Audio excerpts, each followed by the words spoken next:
The City of Jackson's Visitors and Conventions Commission reminds us to shop locally. From our wide selection of national retail chains to our unique downtown shops, Jackson is a great place to spend the day. Catch an exhibit or grab some lunch or dinner from one of our national restaurant chains or local eateries. Spend the night in one of our national chain hotels. No matter what your plans, the City of Jackson and Jackson County in the rolling hills of Southern Ohio is a great way to spend the day. Just a friendly reminder from the City of Jackson Visitors and Conventions Commission. At Vinton County National Bank, we believe in supporting the areas where we live and work. Now, we'd like to honor those who also serve our communities. Our new Community Champions account is especially for first responders, veterans, active military, and anyone employed in the fields of healthcare or education. This account offers rewards, discounts, and other benefits to those who give so much to others. Vinton County National Bank, rewarding those who serve.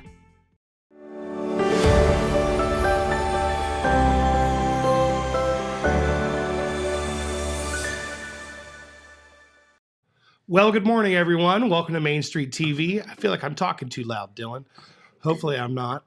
Obviously, I'm not Jennifer, and Jennifer hasn't been here for a couple of days, but this is Josh Willett, just deciding to hang out with everybody today, and I've got some really great guests today in Josh and Maddie. If you guys can introduce yourselves to our audience, that would be fantastic. Yeah. My name is Maddie Allman. I'm the 4-H Youth Development Extension Educator for Jackson County Extension. And my name is Josh Winters. I'm the Ag and Natural Resources Educator for OSU Extension. So Dylan suckers me into being here today because he says food. Oh, yeah. Okay. And he's talking about churning butter. So I have to start by telling you my churning butter story. So when I was a freshman, somehow I was convinced to take vocational agriculture as my science class. Now, I don't know that that's necessarily something they still do today. It sounds like it's more of something that might be happening at Buckeye Hills. But at that time, I could get a general science credit for VOAG. Yeah. And it gave an extra quarter of a high school credit. Mm-hmm. So okay, I can do that. Not a problem. So I remember for our science fair project being told, okay, you have to pick something. So my friend Chad and I decided that we were going to make a homemade loaf of bread and churn butter.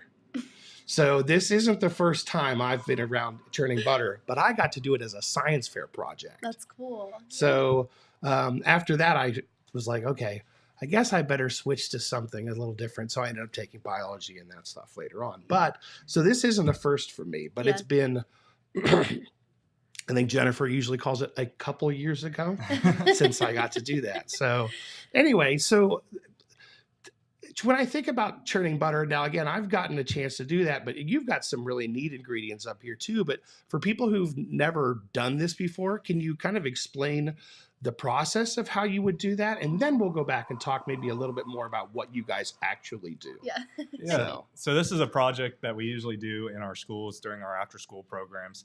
Something we kind of want to get on here and talk a little bit more about every month, showing what we're doing in the schools, what different projects we're doing. So this is one that we're doing, making butter, because all the kids, they're fascinated. A lot of them don't even know where milk comes from. So being able to tell them exactly where your milk's coming from and which cows produce which milk is something that we like. I think Jennifer talks about that all the time. Milk comes from the store. Right. That's it. Right. No concept of all the steps that it takes to get to that point. So what age groups would you generally be steering a project like this towards? Any age group, really. I think you talked earlier about VOAG, and you probably did that in high school, right? So we start from anywhere as early as preschool, kindergarten, all the way up to high school. Oh, okay. So you can do this with any group. And I think that showcases the importance of ag education and how so many kids nowadays don't realize where their food comes from and what science is involved with making their food. Yeah, I was sitting there talking about this on the radio today going, I can't remember why this was considered science because I don't remember thinking in terms of science at the time. And maybe that's just because I was having enough fun in class that I didn't think about it as a science thing. Yep. But it definitely would be. Yeah. Right. Yeah, there's a bunch. We're going to get a little bit into it once we get moving here, talking about the scientific parts that go into making butter. But to go ahead and get started, we'll go ahead and open our jars. So what you're going to need for this science experiment is you're going to need a certain amount of mason jars. It depends how much butter you're going to make. We have 3 here today. Do you suggest the smaller ones like these, or can you do it in a bigger jar? You can do it in a bigger jar. These smaller jars, they just get done quicker. Yeah. They get done faster. If you have that mason jar, you're shaking for 20, 25 minutes. But this gets us done a little bit quicker. So what we do is we take heavy whipping cream. So heavy whipping cream, any type of heavy whipping cream. This one's from Walmart, but you can get from Kroger or wherever. And you're just going to take your jars and you're just going to fill it up about halfway. So once you fill it up halfway, you just go ahead and you put your lid onto it. Make sure it's nice and tight so it doesn't go everywhere. And one thing about the heavy whipping cream, it's usually good to let it sit out just for a little bit to get to room temperature. Once it gets to room temperature, it can turn into butter quicker. Well, good. Then I won't rush to get us through this. I know that I've got this list of things that, to me, I looked at these questions and I did kind of say they seem a little childish, but I think it's good for us for your roles, of course, as education specialists in your field. It's really good that we have these kind of questions. So, just looking at the questions, what are some things that you would be teaching the kids as they're going through this process? So, rather than me asking you these questions, I'm going to let you present that information kind of to our audience today. Okay. Yeah, if you want to go. So first things first, where does milk come from? So kind of from farm to table, we take them through that timeline, through that process. So what is heavy whipping cream? What's the difference between that and regular milk? I was going to ask that milk, question. Whole milk, those sorts of things. Sometimes I like to take a survey, who likes whole milk, who likes 2%, kind of split them into groups. And we get talk a little bit about milk. We always have a conversation about chocolate milk. Okay. Does chocolate milk come from brown cows? Do they make chocolate ice cream? Do they make chocolate butter? All of those fun things. And I usually just tell them yes. No, I'm kidding. But we start with that. And then we talk a little bit about chemical reactions and why, the way that molecules move, solid, liquid, gas, some of those things that younger kids are learning. But they maybe don't have a full grasp on yet. So we're going to take this from a liquid and we're going to turn it into more of a solid. That's awesome. So I was going to ask you that question because we talked about using the heavy whipping cream. Mm-hmm. Really, what is the difference between it and, say, your skim milk, 2% whole milk? What's the difference? Yeah, so whenever you talk about your heavy whipping cream, it's just one of the products that come from milk. So milk has a bunch of products like cheese, anything that has milk in it. This is just a product of milk. So whenever you have your milk setting, it's going to be the top. It's actually going to be the most fatty part of the milk. Okay. It's going to be the cream, like we say, and it rises to the top. The fat rises up to the top, and then they skim it off. Mm-hmm. So once they skim it off, they go ahead and they make it where they do everything that they need to do to sell it, and then they put it into these jars, and it's heavy cream. Sure, that makes a lot of sense. So this is ultra pasteurized heavy whipping cream. So it's a little more fatty. Okay. So it's probably not very good for you, this butter, but that's okay. It's going to be really good in the end. Well, no, it's probably going to taste even better. But yeah, so just heavy standard whipping cream. And then once we whip up our butter, we always like to put a little seasoning in it. Okay. So today we've got cinnamon sugar seasoning, just Walmart brand cinnamon sugar. And then we've got Italian seasoning if you like a savory like me. So we've got sweet, we've got savory, whatever you like. And then we've just got some Hawaiian sweet rolls here that we're going to enjoy our butter on today. That sounds awesome. That sounds awesome. And one thing I always like to talk about before we start letting them shake the butter is kind of talking about the cows in general. Talking about, we have beef and we have dairy cows. Our beef ones are the ones that are going into our food chain, the ones that are making our hamburgers that we get at McDonald's. And then our dairy ones are the ones that are producing all this milk, all this product that we have. And talking about, I always ask them, how much milk do you think a cow can produce in a day? And without looking, I know you've looked over. I've looked at it, but it's been a while. I mean, I would guess, I don't know, like maybe 2 gallons. So on average, a dairy cow can produce up to 6 gallons a day. Oh, That's okay. Just the average. So it can produce a little less, a little more, depending on how well the nutrition standards are for it. Okay. And then to get that 2 gallons, that dairy cattle has to eat a lot of food. So on average, dairy cattle can eat anywhere from 35 to 40 pounds of food a day, whether that's feed supplements, whether that's forages, any type of stuff like that. I was thinking about, and this is going to seem like strange at this time, but I was thinking about, butter, because it's just something that you just live with it. It's just butter, right? You go to the store and you go get butter. And thinking about, there have been people that I talked to, of course, who are on like different vegetarian diets. Mhm. It's like, oh my gosh, they can't have butter.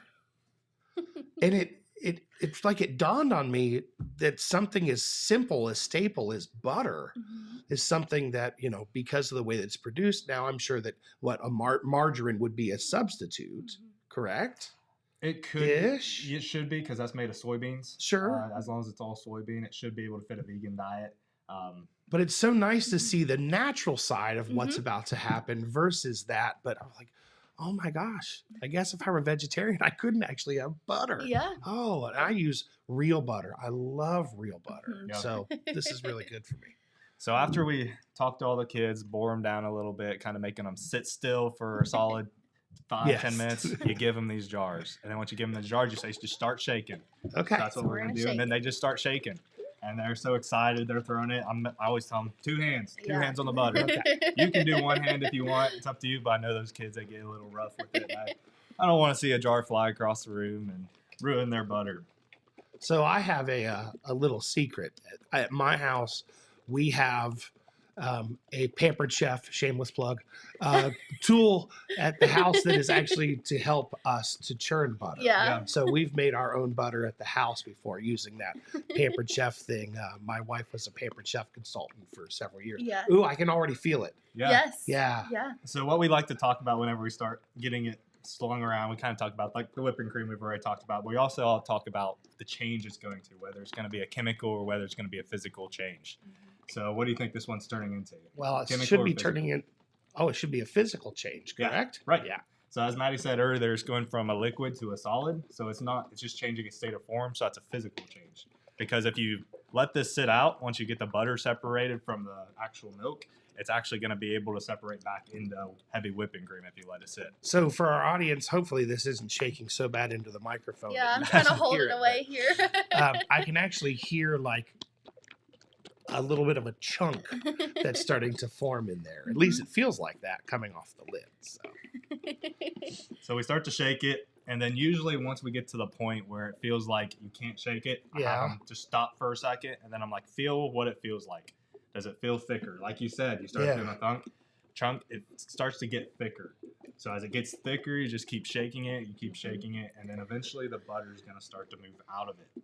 And we're going to shake for a little while. Yeah, I so if would your guess arm so. gets tired, just kind of go from one arm to the other and change up the way you're shaking. We usually, sometimes I like to put on some music and do a little dance Well, I with was them. sitting here in my head. Yeah.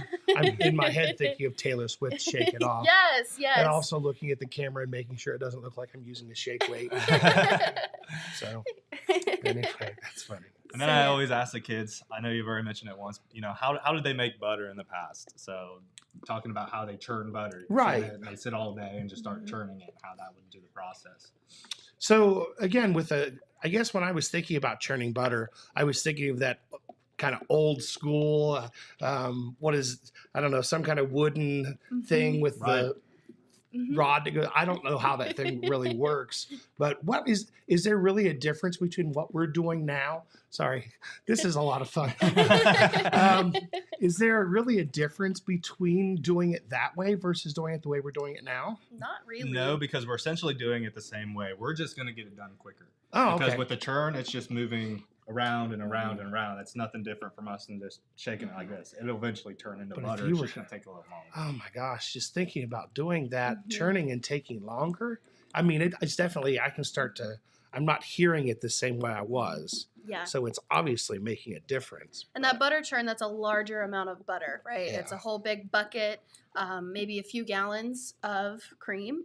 And so it's going to take them a lot longer. At shooting sports camp, Okay. we have a section, it's called Living History. And so they learn all about living in the colonial times. We make our own butter. We make ice cream every year. It's super fun. And it takes us forever to churn that butter and to churn I'm that ice sure. cream at camp with those kids. This is really finally starting to get to that Yes, point where I can tell So- it's not nearly as liquidy as it was. It's that surface area. We've just got a smaller surface area for that change to kind of react in here. Whereas that butter, that churn, is going to take a lot longer because it's a lot more product and a lot larger surface area. Now you shouldn't be afraid to, like, I could open this up right now, and if it wasn't enough, you just keep shaking it again, right? Right. So essentially what we're looking at is if you wanted to stop right now, if it starts to feel like it's not moving anymore, you Mine still doesn't- have a sort of butter. It's like a Texas Roadhouse butter. It's going to be that Like a creamy whipped type butter. Yeah, if you want to open it. Say to the mine doesn't feel like it's. Is it nice and creamy? And yeah. So you got the creamy butter right now. Okay. So the longer you shake it, the more it's going to start looking like store-bought butter. Okay. Yellow, balled-up butter. Well, I So- feel like I could go over there and hold this up so people could see Yeah, it. go ahead and take it over. It actually looks more like right now, more like the consistency of, say, mayonnaise, maybe. Yeah. Right? It's Is that a good answer? Real creamy and thin. And once you get to that consistency, you know you're getting close. Yeah. So you said something about the Texas Roadhouse butter, and thinking about adding the cinnamon. I'm thinking about. Yes. I just went to Dakota's last night. Had a little bit of that cinnamon and sugar butter on my rolls. So That seems to be a pretty popuar one with our kiddos. Yeah, So they I'm seem sure to of really it. like that. well, and like you had the Italian seasoning. That's another one I like to have. Like a garlic Parmesan butter. Mhm. I know we keep around at our house. Sometimes it's nice when you're making a spaghetti or Yes. this is, and what's funny is that something like this really is a pretty simple project, something you could make your way to the store to go do. And like I said, doing this would be probably a lot less money than going and buying a specialty butter. Mhm. Now, I know that when I go to the store and I buy like my stick butter, I'm telling you, I don't feel like it's going anywhere. Uh-huh. anymore. It's just done. If you take a look at it, it'll start looking like it's sticking at the sides, and you'll start to see little air yeah. pockets in it. So that means it's starting to separate. Mhm. So our chemical change is actually starting to happen. So what do you think, where it's turning into a solid and the liquid, what do you think that liquid's going to be? Like an oil? Not necessarily. Okay. So our oils, oil is fat. Right. So our fat's going to be our butter. That's Okay. going to be the butter that's coming apart from the heavy whipping cream. That liquid that's going to be coming off is going to be called buttermilk. Okay. That's going to be Gotcha. like that product that we get at the store called buttermilk. That's going to be what's going to come and start separating. And we'll start to see that here. No, we're getting close. I'm telling you. I'm starting to see I the don't- middle line, so we're I getting don't there. I don't know. I don't think I'm getting there yet. Not quite. Not you got a quite? little more shaking to do. All right. So I always tell the It kids. just doesn't feel like it's going anywhere. Mm-hmm. I always tell the kids once they get to like their Texas Roadhouse, if that's what they want, they can quit. But I always make a few of them keep going. Keep going. Usually and I see get the how- kids in partners. Because, Yeah. as you can tell, it's getting kind of tired doing it the whole time. So they just keep switching off. Your turn, your turn. And then they start looking at it and they come up to me. He's like, is it done yet? And I'm like, not yet. I'm Yeah. waiting for my watch to tell me that I'm out running. Yeah. It can be a workout. Yep. We especially when you have it in the big quart jars. Yes. You know, Oh it's- yeah. That's wow. yeah. It definitely would be. I guess I asked that silly question when we started the show. Do you do it in bigger jars too? If you want to. Don't do it in a bigger jar. Don't do it in a bigger jar. Just this little one. Where's your arm out? And that's why you only fill up the jar halfway. If you fill it up all the way, it's never going to turn because it doesn't have much space to it. Sure. And you're just gonna hate it. Yeah, you've got to let it be able to move around in that jar. And that reaction of hitting one end and then hitting the other one, that's going to help solidify that Sure. butter. And if you can start hearing it now, mine's starting to turn into liquid. So now we're getting our physical change where it's switching. It's switching to our buttermilk and it's switching to our butter inside. So if you look in there, you can actually see Oh, butter on okay. the top Oh and the yeah. milk on Now the I bottom. see yours. So it's starting to turn yellow. You're getting there. Oh, You're yeah, so close. I can see it. I'm almost there. So this is when the kids start getting excited. They start shaking. They get like, I hear the change. But I always just make them stop, and I always just make them just look at it. Look and see what you see. And once they see that yellow, they start to get super excited. So this is a project that we've done in multiple schools. I know I've been to Wellston. We've done it at the Farm Bureaus, Dinner in the Street. We actually made, we had a tent set up, and we were able to make butter with all the participants for their Dinner in the Street. It Say seemed what- like everybody liked it. That's what I was yeah. going to ask you. What are Yeah. some of the other projects or other things that maybe you would do with the kids while you're out there? So another one I like to do around Thanksgiving time is pumpkin pie in a bag. Oh, okay. So kind of the same concept. You put all of the ingredients into a bag, and they get to shake up the pumpkin pie mix. And then it's like a granola base, and then their pumpkin pie mix on the top. and they get a little pumpkin pie to eat in their cup. So you don't have to bake it or anything like that. And they seem to really enjoy that. We also do bread in a bag. Okay, So, bread in a bag. We go around and do stations, and they can put all their flour and everything like that in a bag. They kind of shake it up too, roll it out, roll it around, and eventually it'll make a really nice bread dough, and then they can take it home and bake it with their parent. But those are some things that we can bring on the show if you want us to. We can make bread in a bag or pumpkin pie. But yeah, we do a lot of fun things in the schools. Something that I like to do is most of these activities are from our 4-H projects. Okay. So 4-H has over 220 4-H projects that you can choose from. I think a lot of people just know us as the animals at the county fair. Right, but, right. In reality, I mean, we've got anything from food and nutrition to clothing and sewing, shooting sports, everything in between. So again, that's something I was going to ask you. Are these the kind of projects that you would be doing in preparation for things to line you up to be prepared for a project for something like the fair?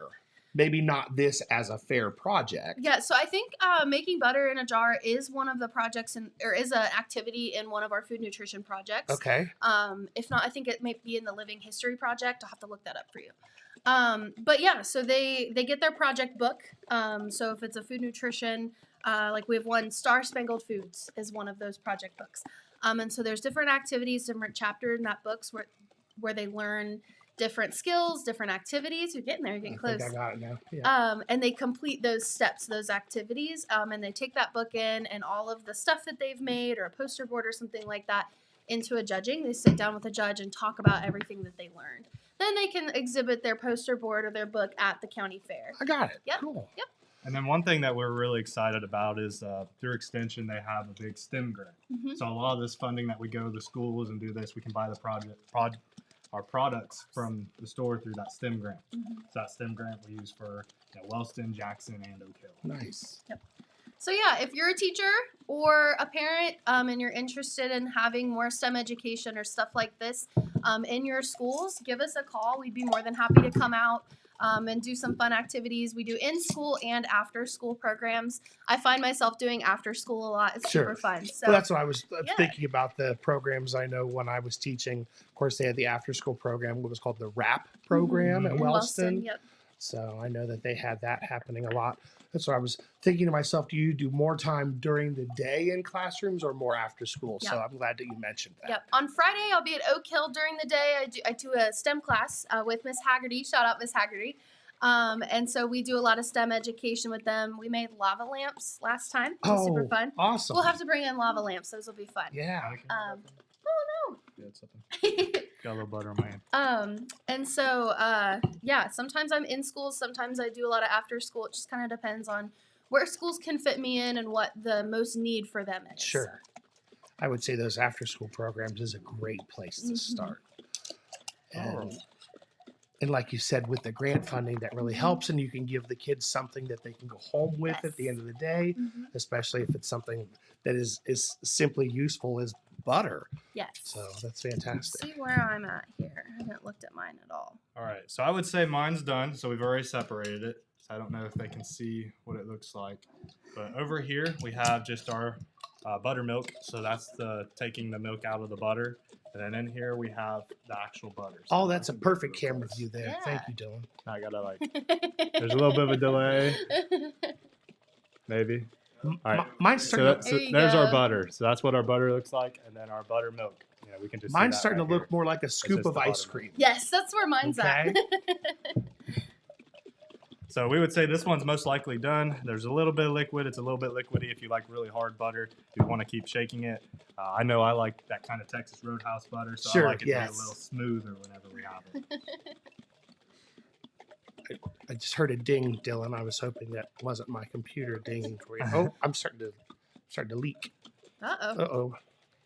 Coming out the top there? Yeah, I think well, it's because I unscrewed it again. And Oh, gosh. I Shouldn't left it on have. your table. What do you think? That looks good. Yeah, we Let can me start see your pouring jar. this in there. I need a few napkins. Yeah, I know. over We there. should have brought some napkins or paper towels. Oop, you're about to spill out. I rescued my butter. It's okay. So more buttermilk and more Okay. butter. I'd say we're probably ready here too if you I would want to say go ahead and so, separate that out. Perfect. Making a mess Well- of your station here. Well, I feel like I'm not doing a very good job of asking you guys questions, but you're doing a fantastic job of kind of explaining what it is that you end up having. So are there any events that you guys are having coming up soon that our people who are viewing can maybe come and check out? I Josh, didn't what you got get a going on? chance to. Yeah, so for the extension office for the month of January, we got a lot of exciting programs coming up. I'm a part of OSU Extension. We have the Farm Management and Agronomy podcast. So it's a podcast that we do just talk about different agricultural topics if anybody's interested. Ooh, so tell me more about that. So what kind of things you talk about on the podcast? Yeah, so it's two parts. So it's the agronomy and farm management. I'm on the farm management side, and we have two others that do the agronomy side. So on the farm management, we've had topics such as transition planning. So Okay, go back a step for me. What's the difference between farm management and agronomy? Agronomy is like, so where you were talking about using it as a science credit. So being able Okay. to get that science credit, they go into depths of, trying to find the most invasive weeds that are happening in our corn and soybeans. They're talking about our fertilizing needs. What we should be looking out for in the growing season. I got Type you. of the weather that's going on. I had to slow down the word for myself and go agronomy and Yeah. start thinking. Okay, got it. Agronomy is anything that deals with our crops out there. So Okay. Talking about that. And then the farm management side, that's the lucky side that I like to be on, is it's kind of just open and everything. So we talk anything about transitioning the farm from old to young, trying to get that transition, how to do it legally, talking about different leases, farm leases, talking about selling freezer beef. I know we did one on timber sales. It's anything and everything that we do. The last one that Okay. we did was talking about the risk management program for cattle. So we have crop insurance. There's also livestock insurance that a lot of people don't know about. So they can insure their cattle up to so much using crop or livestock insurance. Well, that's pretty cool. And then we also have the Jackson County Farmers Club on Monday, January 15th.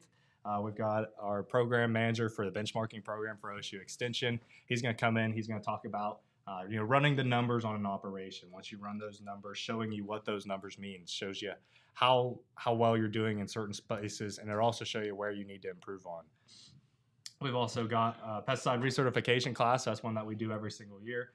We have to have, for farmers, they need their pesticide license. So being able to go through that pesticide recertification, learning the safe use of pesticides, how to use it safe, using it on certain weeds that they have. So I was thinking about this just now. Roughly how many farmers or people that classify themselves as farmers are in this area? There's a good Do you bit. know? There's more than you know. There's somewhere probably, if I had to guess, around 100 to 200, Okay. depending on Wow. which one you ask, which one's a It's just backyard so many farmer. more than it's so many more than you ever really think about. I mean, I know I have a friend who had a pig farm, I guess, but he's running a pig farm. To me, it just off of a small barn at his house, and I guess I never really thought about him as being a farmer, but he definitely was. Even though that wasn't something that was his full-time career. Right. I guess when I think of farmers, I think, like you said, with dairy farms or even a chicken farm. Do we have chicken farms in this area, really? There's a turkey farm. There's a turkey farm, yep. right? I know. Might be like home chicken farms or something. Yep. Because I swear I saw a chicken walking down the road the other day. He had to come from someone's farm. I don't think he was just like crossing the road like for the sake of fun. There was a chicken at Wendy's not too long ago. Do you Yeah. remember that? Yes. So I had family members when I was a kid who actually ran a chicken farm. It was like a Park Farms chicken farm or something. So it was a pretty big deal. So chicken farms where I grew up, our school was like legit in the middle of farmland. Yeah. So there was like a pine tree farm, there was a horse pasture, a cow pasture, and then down the road was the chicken farm. Mhm. So it smelled fantastic in a non-air conditioned school in the Yeah. middle of the suburbs. Yeah. Oh my gosh, it's so bad around here. But so I guess in that area, I thought about farming a lot more than I do here, as much as this is obviously a very rural area. Right. And It all depends on your definition of farmer. Sure. It depends, if you're talking about a big operation to a backyard operation. The definition of a farm is anyone that sells I believe it's 1,500. Don't quote me on that. I believe it's somewhere around 1,500. They make 1,500 in sales of agricultural products. Oh, so that's a lot lower than I figured it would be defined as. Yeah. Right. Okay. And I think something that Josh and I both are kind of working towards in OSU Extension and youth development, 4-H, we have a large agricultural base, is that a lot of farmers nowadays aren't full-time farmers. You don't see that too often, especially in Southeast Ohio in this Appalachian kind of region. And so that's kind of something that we're talking about with our kids. They might have a passion for, raising hogs or turkeys or whatever as part of their 4-H projects, but that might not be their full-time career after 4-H. But what skills can they take with them that they've learned that they can continue to use on down the road from their hog projects or chicken projects or whatever? That's awesome. Yeah. We should try this. Yes. Yeah, we did a lot of work. We've got to try so it. So here, get you a roll first. Nice. And feel free to make that jar either the Italian one or the cinnamon one. Stir it in there. Okay. Which one do you want, the Italian or cinnamon? Oh, I have to have cinnamon. There you go. I have to have cinnamon. So, do you suggest that I just put it in the jar? Yeah, and just go ahead and start tossing it in, start stirring it up. Okay. Usually with our kids, we would have like a little, a little ounce container. Is this a just pour like a little goes a long way situation? It's a cinnamon sugar one, so okay. It should be pour as much as you want. I'm gonna do savory. I'm gonna try some Italian seasoning here. So while we're getting it ready, perfect. I want to also say that our Farmers Club is not just open to just farmers. Anybody's welcome. It's always just an educational program where a lot of it's just social, get to know the community, and then to have that educational program with it as well. Oh, Dylan, this looks so good. And Dylan, you're welcome to some too. That's going to need a little bit more, though. I can tell. It smells fantastic, but it's going to need a little more. Also on Friday, January 19th, we have a cattle herd management program. It's through the OSU Vet College. They're actually coming down to the Jackson County Extension office to have a program talking about mainly cattle type programs. I think it's like ticks, talking about vaccines. But if anybody's interested, feel free to give us a call at the Extension office or give me an email. If anybody's also interested in being added to my monthly email, we have a monthly A&R email that sends out, has a bunch of different stories across the state as well as some local stories. It also has our programs through Jackson, Gallia, Pike. We always try to work together as counties to have different programs. So we're just impacting the whole community as a whole. If you're interested to be added to that newsletter, feel free to give me an email at winters.249@osu.edu. One of the things that I see from watching, I'm a watcher of this show. Admittedly, I get to watch it.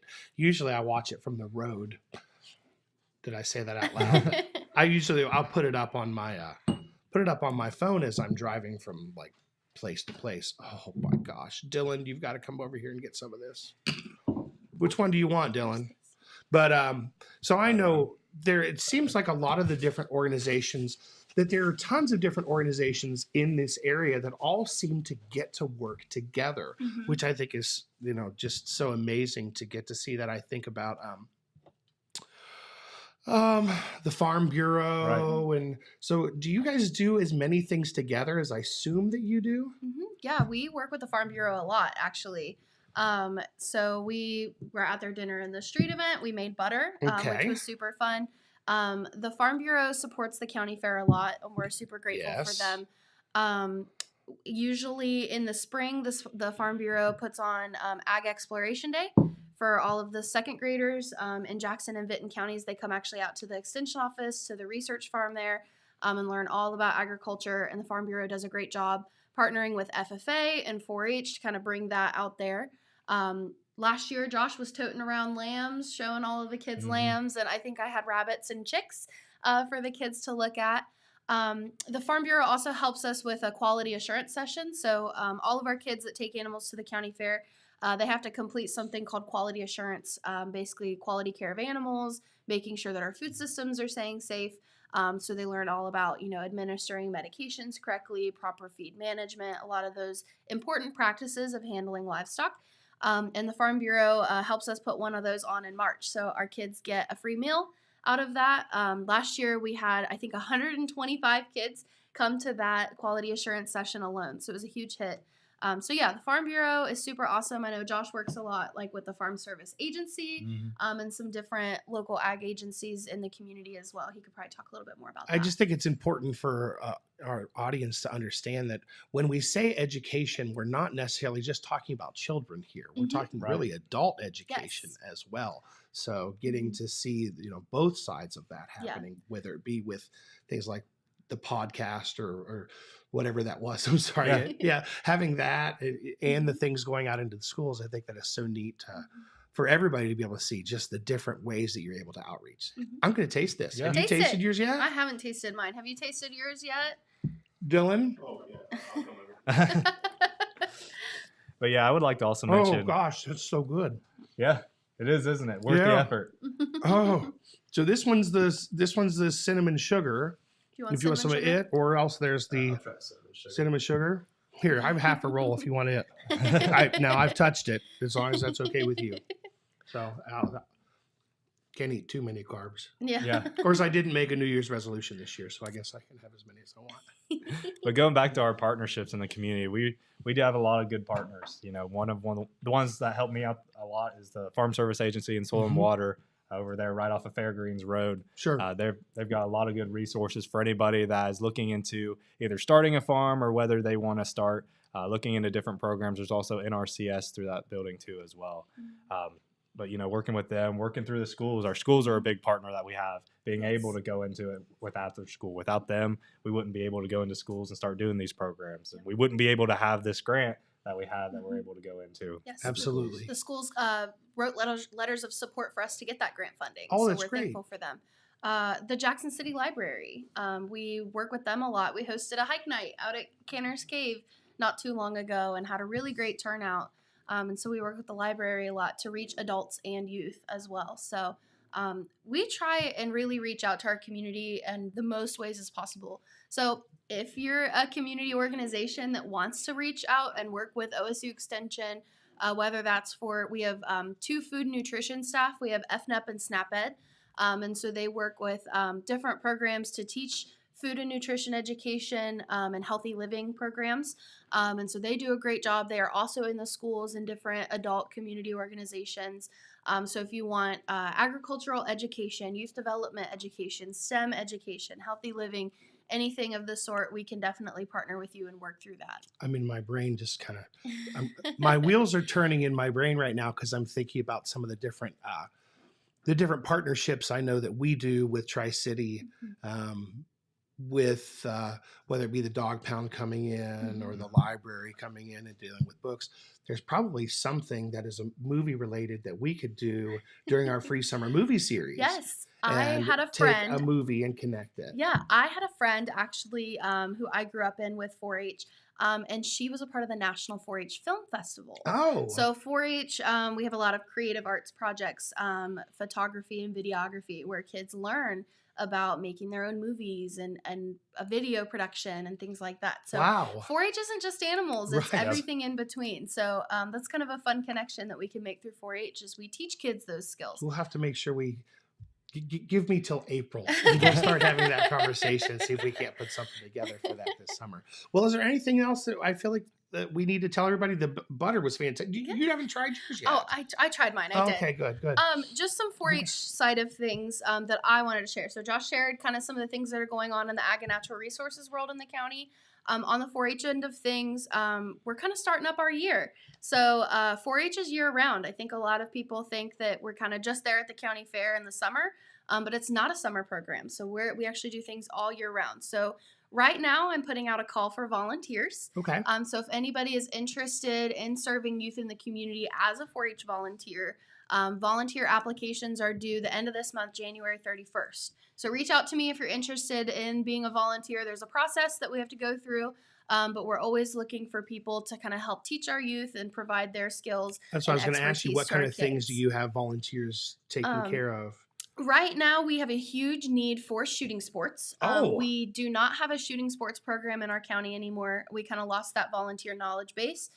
So if you have a passion for teaching kids about shooting sports and handling guns and archery equipment safely, reach out to me because we have a need for volunteers in that area. Just about anything, clothing, sewing, if you have a passion about teaching kids those tactile skills, food, nutrition, healthy living, livestock as well. If you have a large knowledge in any livestock area, we'd be happy to have you and add you to our team as well. So anything. That shooting sports thing, I was just thinking about that. That Saints Peter and Paul used to have a little archery program, and of course that's not there anymore. Yep. I know my girls did that for a little bit. Yes. I don't think they were ever a part of like any of the competitive side of it, but it was definitely neat for them to understand the safety elements. And shooting sports is a huge program in national 4-H. Nationwide. We have statewide and nationwide shooting sports competitions, quiz bowls, different things like that. We actually, here in Jackson County at Cantor's Cave, host the Ohio 4-H shooting sports camps. So local kids that are interested in shooting sports, they just have to drive 20 minutes down the road to go to that camp, which is a really great opportunity that I feel like not enough people know about. Right, because we just don't think about those resources being right here in our own backyards. Yes, yeah. So volunteerism, that's kind of my all call there is I need help. I can't do this alone. So I'd love to have more volunteers on my team. So if you're interested, reach out. 4-H enrollment is due April 1st this year. Normally it's the 15th, so I've kind of pushed it back a little bit. So if you have a kiddo that is interested in joining 4-H this year, they have until April 1st to do so. So they can reach out to me. I can help them find a club, and we can get them involved. Dylan, you might in the program. comment that in our own comment section that the enrollment for 4-H is April 1st. That would be fantastic for people who are following this up again. And is there an email, or who should they contact maybe as he's typing that up so that we can have it as a part of this? So my email is Allman, that's ALLMAN .68 @osu.edu. You can always send me an email, and I can find you somebody or connect you with somebody who's a club advisor. So we have 26 4-H clubs in Jackson County. All of those are ran by adult volunteers and are comprised of families. So they meet with their 4-H clubs to complete their projects to come to like the county judging and county fair.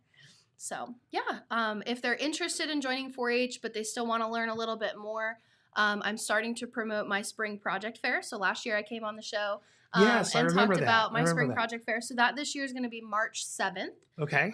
Same time, same place, 5:30 to 7:30. At the Jackson County Fairgrounds. Okay. At the Spring Project Fair, we talk all about all of the different 4-H projects that kids can take.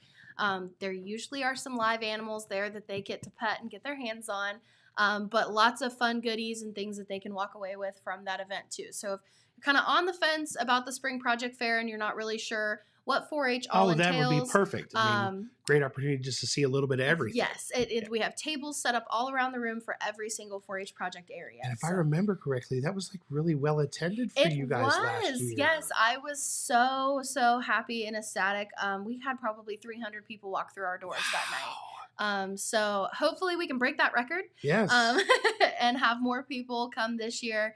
And kind of see what 4-H is about. Hopefully it'll be a little bit better. I'm hoping to make it better year after year. So nice. But other than that, if you want to stay connected with 4-H in the county, you can always get my newsletter as well. You can email me again, allman.68 @osu.edu. I can add you to the list. And you can stay connected with 4-H and some of the different news that we've got going on throughout the year. And Josh, I know you said your email address as well, but maybe I can get Dylan to put that in the comment section as well. Yeah, it's winters.249 @osu.edu.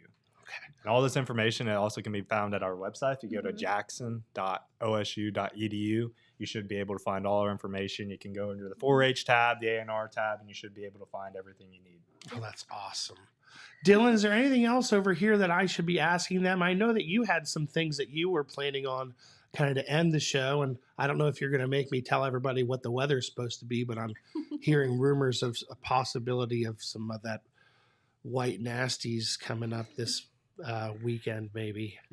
Well, yeah, I'll probably have you run through the weather, and I got a few videos from Jeremiah and Red that we're going to play. Okay. But I think you've covered everything. I appreciate you guys. Well, and thank you guys for, like I said, this is my first time being here on, I feel like as much as that feels like the hot seat, this is the hot seat for me because this is an all new experience for me. So thank you guys for making that super simple for me. Yeah, thank you for having us. We I'm appreciate hoping it. our listeners want to know when Jennifer's coming back. So when's that happening, Dylan? Do you know She'll be here that? tomorrow. She'll be here tomorrow. Well, I promise I'm coming in here to give her a hard time. So that's great that she'll be here tomorrow. You want to pull up the weather, Dylan, and I'll see if I can't decipher through that from a long distance with my bifocals. There we go. See, and I'm seeing it. So today it looks like a high of 44 with a low of 27. Tomorrow, 38 and a low of 17.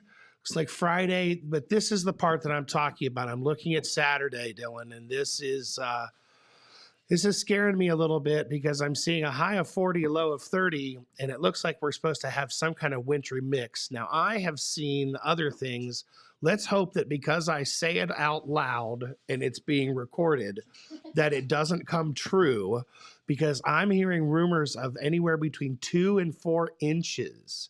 So, but then it's going to warm back up again. I see when we get to Monday and Tuesday, I'm hearing next week we're supposed to be back in the 50s. So let's hope all of that actually, let's hope it's, I could use a little bit of the white powdery stuff. That would be just fine for me. I just don't want it to be that slushy nastiness. Yeah, right? So Dylan, I know they're still cleaning up a little bit, but did you get a chance to try out some of that cinnamon butter, right? Yeah, that tasted like Dakota's butter. That was really good. That's because I added extra cinnamon and sugar to it to make it that way. But oh no, it was fantastic. Well, thank you guys again so much. Dylan, I'm going to let you take over. Oh, perfect. I'm glad that look at those pictures. I wish I had something that looked that professional of myself. That's good. We also want to thank Main Street TV for letting us be here. Say we're excited to be here, and we plan to be here next month on the first Wednesday to have a different program for you guys. Awesome. Thanks. Thank you guys so much. Thank you guys. All right, Dylan. I'm going to let you take over from there and let you handle everything else that's going on. Like you said, you've got a couple of videos you're going to share with us right now. I'm going to go ahead and play Jeremiah's video from this week. Okay, very good. Have a good day. Thank you guys again, and we'll talk to you guys. I'll be here tomorrow to give Jennifer a hard time. So, thanks, Dylan.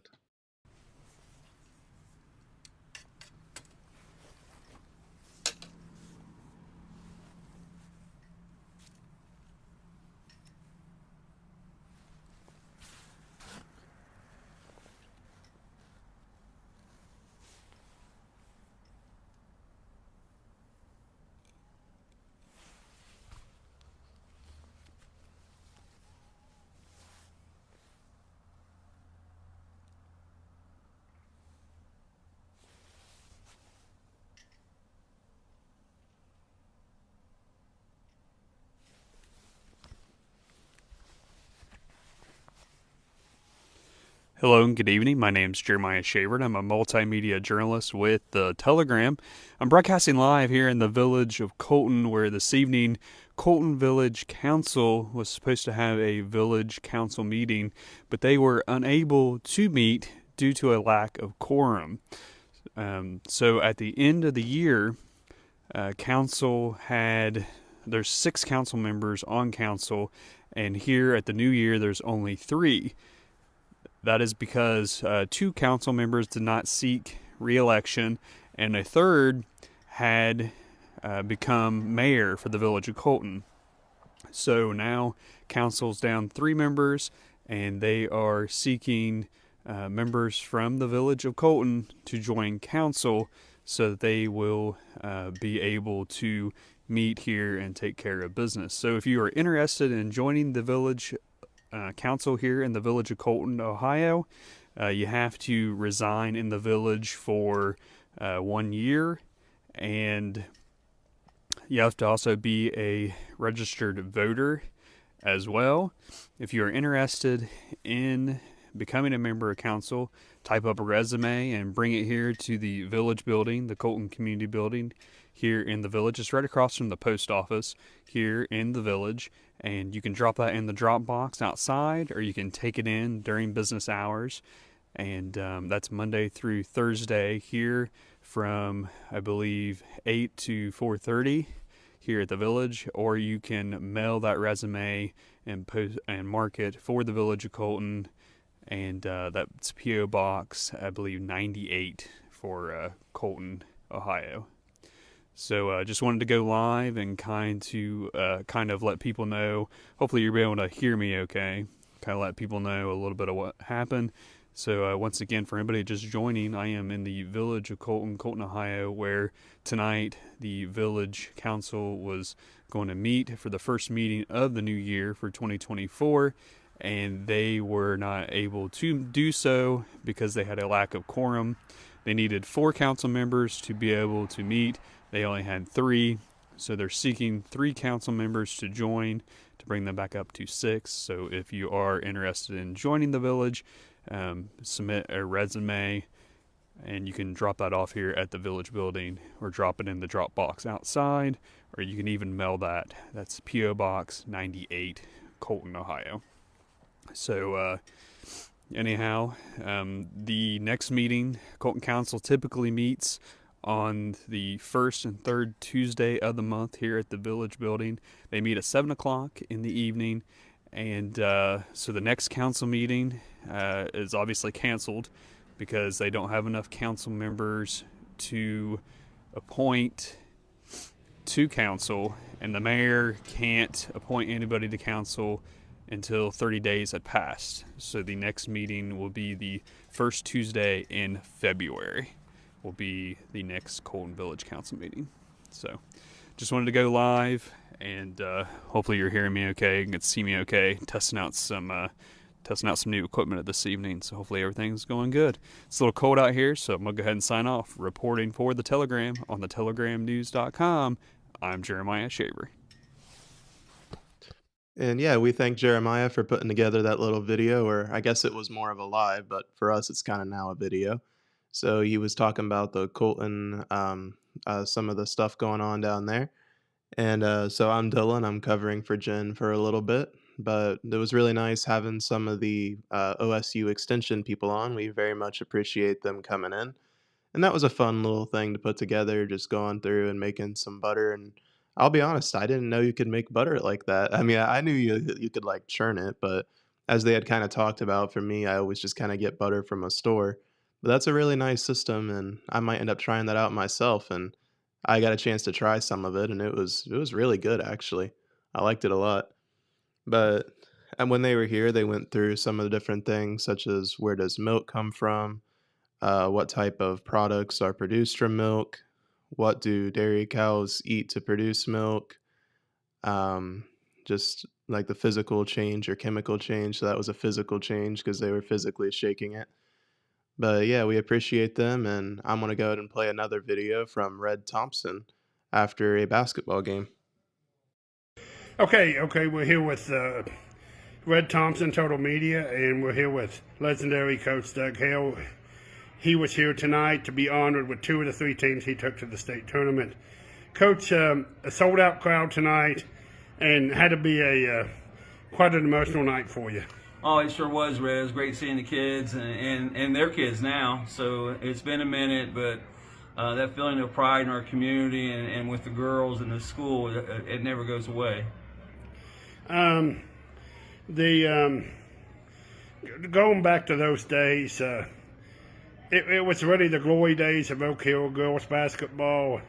And what did it mean to you to build a program that was known statewide for quite a long time? Well, that was our goal. You know, it wasn't just me. I had a lot of great parents, and if the parents would allow the kids to come in for the 100 days that we ran practice through and all the days in the summer and travel with us, it was just really a community event. And there's no way one person can take credit for what happened here in Oak Hill and at Lady Oaks basketball during that time period. But we just had a lot of great kids that love to be a good teammate.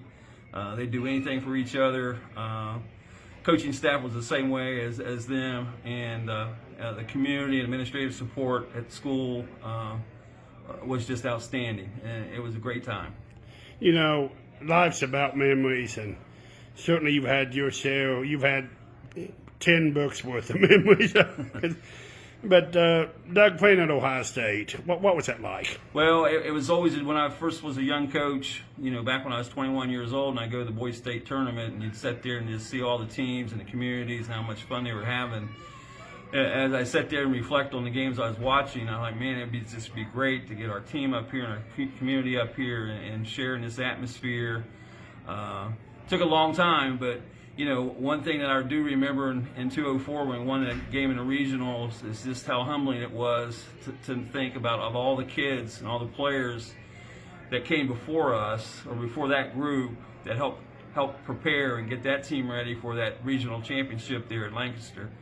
So it was heartwarming that, and also very humbling that, I missed that the opportunity that they had. But if it hadn't been for the players before those groups, and Jamie Lewis put a namesake on Lady Oaks basketball just before I started coaching the girls. So girls basketball, everybody wanted to be a girls basketball player, and Jamie helped build that as well. And we just flourished after that and kept things going for a decade or so. And I just can't say enough about how much everybody appreciated what we did and let us do our thing. And it was a lot of fun, Red. And the final thing, I know he wasn't officially part of the program, but when you're talking about memories, I think you have to mention the man who this entryway to the high school is named after. What do you think Buzz Fisher would have thought if he could have been here tonight? Oh, Buzz would have had a smile on. He'd been congratulating and replaying every play, and you're right, and thank you for bringing that up. Buzz Fisher was not only a mainstay in Lady Oaks basketball, but he was a mainstay in Oak Hill sports, period, for a long, long time, and a valued friend that we miss very much. Okay, thank you, Doug. Congratulations. Thank you, Red. All right, and thank you, Red, for that nice little video there. Speaking of different basketball things going on, of course, we're in the height of basketball here in our community. And the other day I went down, actually it was last night. It doesn't feel like last night because I didn't get much sleep. I tried to go to bed and I couldn't. So yesterday I was so tired because I only got like 4 hours of sleep. And I went down and I streamed a broadcast of the Piketon basketball game. And it was really fun. I very much enjoy going out there and trying to live stream different things like that and just see how we can get everything to work together. So it was really awesome, and the team played very well. Piketon won. It was Piketon versus Peebles. But for me, there's one thing I think about when I think about that night. I went down to the bottom floor down there with the players, and I don't know, maybe they were all just very tall, but I felt very small down on that floor with them. And it's just, I've never been that immersed in an actual game before. Like, of course, I was in marching band, so I was down there with the football players and they came running through. But I was in one of the biggest bands in our area. We have like 200 members when I was there. I don't know what they're at now. I imagine they've grown.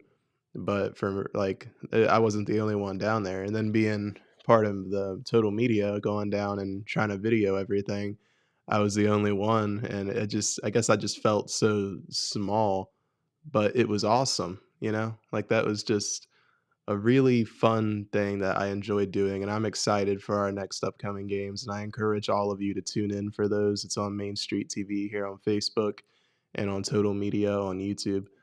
But it's something I very much enjoy, and I hope you guys enjoy watching it because it's a ton of fun for us to produce, and it's a really nice thing for the community. So I encourage all of you to tune in and watch it. Tonight we're doing a coaches show, so I believe that starts at 7. Don't quote me on that. I'll probably make an announcement later on the page, but I believe that's our start time, and of course it's sponsored by Rock Water Campground. They're our title sponsor of our live streams for Piketon basketball and the Piketon Coaches Show. So we very much thank them. And we got to thank our viewers, you guys, for tuning in, because that's what you guys watching it is what helps us. Like we make it for the community. So when the community tunes in, we very much appreciate it. So thank you everyone for watching this episode, all of our other episodes, and hope you tune in tonight. Thank you guys. Bye.